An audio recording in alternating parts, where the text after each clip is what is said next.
Bem, lição número 3, a parte do domingo, uma só carne. E ao discorrermos sobre esse assunto, precisamos assim mencionar que a figura do casamento é uma das melhores que a Bíblia utiliza para falar do nosso relacionamento com Deus. Deus utiliza a figura da mulher e de um filho para mostrar o seu amor, utiliza a figura assim da videira e os ramos para identificar o nosso relacionamento com Cristo. E agora a figura do casamento é uma figura que mostra o nosso relacionamento com o Senhor Jesus Cristo. O apóstolo Paulo mencionou sobre a questão do marido amar as mulheres como Cristo amou a igreja e a si mesmo se entregou por ela. Por isso, temos que assim nos preocupar com aquilo que o apóstolo Paulo escreveu, dizendo: suportai-me um pouco mais, diz ele, porque eu estou zeloso de vós, com o zelo de Deus, porque eu vos tenho preparado para vos apresentar como uma virgem pura a um marido, a saber, Cristo Jesus. Então, está em 2 Coríntios 11, verso 2. O apóstolo Paulo aqui menciona que ele estava muito preocupado com a condição da igreja. A condição da igreja de Corinto não era uma das melhores. E ele dizia assim: eu estou preocupado, vocês têm que me suportar, porque o que eu estou fazendo é preparando vocês, igreja, como se fosse uma noiva pura, virgem, para ser apresentada a um marido que é Jesus Cristo. Então essa figura é muito especial, a figura do casamento. A bela esposa de Fernando de Soto, que era um colonizador espanhol, um explorador espanhol, ele preparou em Havana seus navios e ele iria partir para a Flórida. E ele queria cruzar o rio Mississippi. Era uma viagem de 45 dias no meio do oceano. Não era fácil cruzar da Espanha, ou seja, da Europa até o continente americano. Então não era fácil. Mas a esposa de Fernando de Soto era uma esposa maravilhosa. Ela disse para o marido: eu tenho certeza que você vai ter êxito nessa viagem. Eu estarei aguardando você. A viagem começou. Sabe quanto tempo ela ficou sem notícias do marido? 1 ano e meio. Nesse 1 ano e meio, muitos aventureiros olharam para aquela linda mulher e vieram conversar com ela e disseram: você está esperando quem? Estou esperando meu marido, Fernando de Soto. Mas ele partiu quando? Faz 1 ano e meio. Ele não deu notícia? Não, não deu. Então ele já morreu. Esse homem já morreu, com certeza pegou febre amarela, algum outro tipo de doença e acabou morrendo. Então a senhora, é melhor procurar um parceiro para a sua vida, e os pretendentes começaram a aparecer. Ela disse: opa, parado, meu marido foi, eu tenho certeza que ele vai voltar.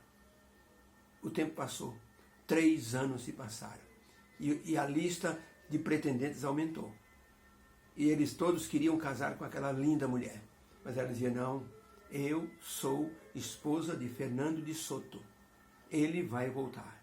Na verdade, ele havia ficado doente, muito doente, no rio Mississippi. Ele realmente contraiu febre amarela. Demorou muito para ficar curado. Mas quando ele ficou curado, ele terminou sua expedição e voltou para casa. Foi com alegria que a bela esposa de Fernando de Soto viu os navios da esquadra, da caravana do marido, assim aparecer no horizonte. Ela foi para o porto e esperou o marido descer do navio e deu-lhe vamos dizer assim, um fervoroso, um caloroso abraço. Os pretendentes ficaram de queixo caído. Que mulher especial, que esposa, completamente fiel. Jesus Cristo quer uma esposa fiel que o aguarde, mesmo que ele demore para voltar. Ele quer uma esposa fiel, e essa esposa fiel é a igreja. Pergunta número 1 diz assim: como o casamento de Cristo com a igreja reflete a ligação de Cristo com as pessoas nesse mundo? É preciso ler 2 textos. Primeiro Gênesis 2, 23 a 25, depois Efésios capítulo 5, 29 a 32.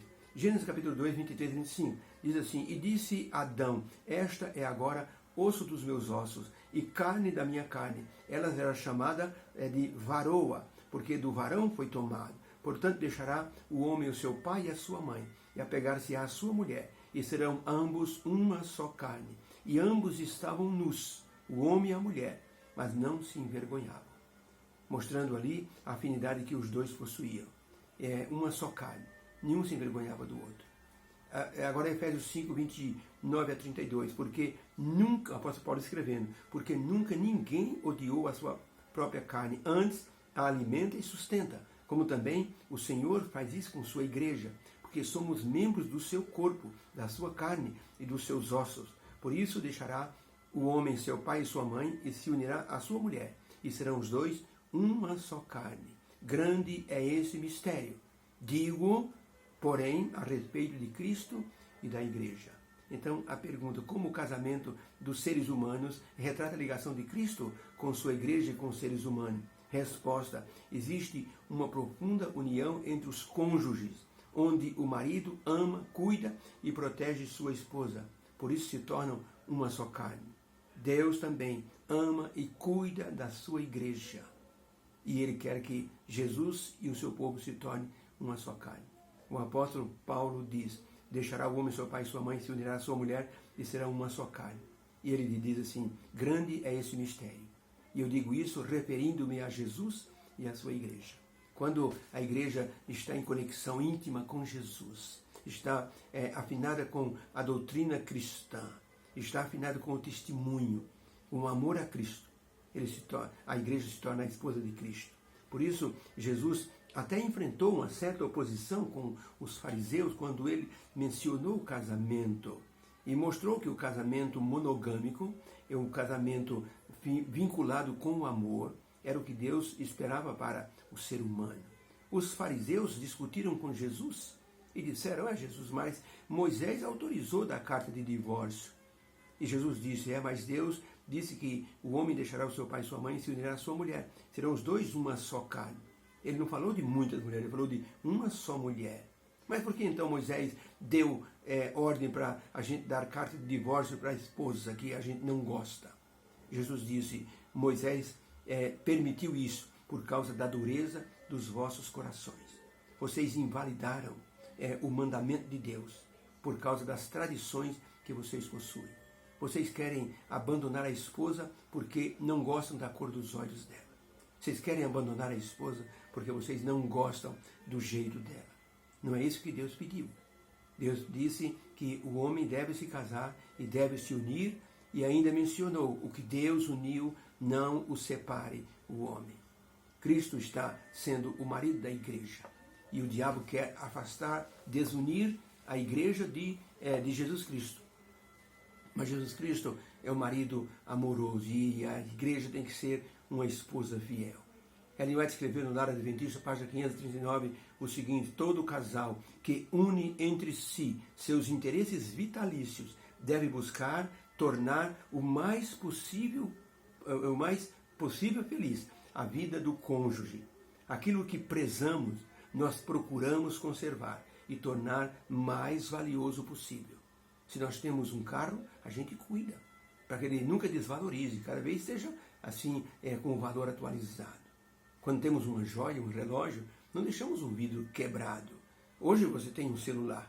Muitas pessoas têm um celular com o vidro quebrado, mas a maioria não deixa o vidro quebrado. Pode quebrar a película. Se quebrar a película, fica difícil de passar o dedinho em cima para as letrinhas correrem. Então a pessoa troca a película. E se caiu no chão e quebrou a tela e manchou, fica aquela mancha preta, não serve para nada o celular. Não dá para ver nada. Então a pessoa vai e troca a tela. Não adianta. A pessoa cuida daquilo que ama. Então Jesus Cristo cuida de sua igreja e quer mantê-la assim fiel. O mistério dessa união com Cristo deixa perplexa muitas pessoas. Muitos não conseguem entender esse mistério, que embora não possa ser explicado, pode ser sentido e vivido em toda a sua plenitude. Certo dia um homem perguntou sarcasticamente a um pobre velho negro, por que Cristo disse por que Cristo vive em ti e você vive nele? Que fantasia é essa? Cristo vive em você e você vive em Cristo. Então o velho negro explicou, é como marido e mulher. Os dois se tornam uma só carne. Os dois compactuam conexão. O sentimento do esposo está na esposa e da esposa está no esposo. Eu não entendo isso. É o que Cristo faz com a sua igreja. O sentimento de Cristo está na igreja e a igreja tem o sentimento de Cristo. Cristo está na igreja e a igreja está em Cristo. Eu estou em Jesus, Jesus está em mim. E aquele homem era um ferreiro, aquele negro era um ferreiro. Ele pegou uma barra de ferro, colocou lá no fogo e quando estava bem vermelho ele tirou. Está vendo isso aqui? O fogo está no ferro e o ferro está no fogo. É assim que Cristo está em mim e eu estou em Cristo. Que bela ilustração. Mostra o relacionamento que nós temos com Deus e com Jesus Cristo e com o Espírito Santo. Que Ele nos abençoe. Que nos faça unidos a Ele como um esposo amoroso, ama a sua esposa e a protege e cuida dela. Deus abençoe a todos. Fica com Deus.